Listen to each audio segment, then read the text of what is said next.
আজকে আমি মেহেদি দিচ্ছি, আজকে আমি নিজে মেহেদি দিই।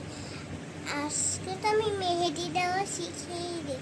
আর এখন দেখেন অবস্থা, একদম ঘুম করে ছুঁয়ার একটা কাম নাই। আরে মাথাটা আঠাই দিচ্ছি। আর আমি বলছিলাম খেলার সময় এমনি বল মারি হয়েছিল।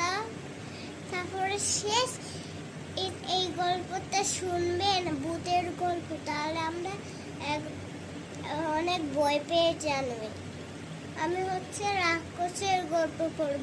আমার বান্ধবীরা রাক্ষসের গল্প বলে। এক দেশে ছোট্ট একটা রাজকুমারী ছিল। রাজকুমারীটা একটা জঙ্গল থেকে ফিরে আসতো।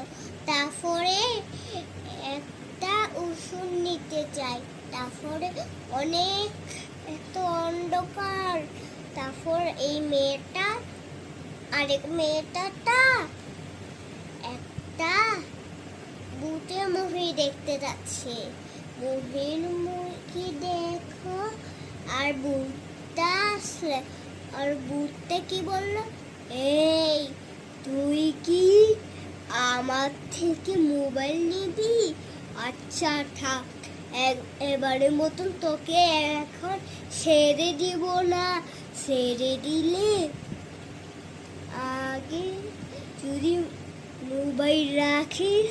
রাক্ষসী বলল, একটা গজলের থেকে একটা গজল বলল না, ভূতে রাক্ষসী বলল, এই তুই কি মোবাইল দেখিস? আর বাচ্চাটা বলল, না আমি মোবাইল দেখি না। যদি মোবাইল দেখি তাহলে এবারের মতো ছেড়ে দিব। আর মেয়েটা বলল, না না আমি দেখবো না, আমার বাবা আমাকে বিশাল আর আমার বাবা বকা দেয়। তারপরে ভূতটা বলল না, তারপরে রাক্ষসীটা বলল, এই তোকে পাপা মোবাইল দেখতে দেয় না কেন? আর বাচ্চাটা বলল, কারণ আমার পাপা একটা অনেক সিং, আর আমারও পাপা অনেক সিনে যখন অফিসে ভর্তি হয় তখন থেকে বাচ্চাটা বলল, তখন থেকে আমার পাপা মোবাইল দেখতে দেয় না। আর বড়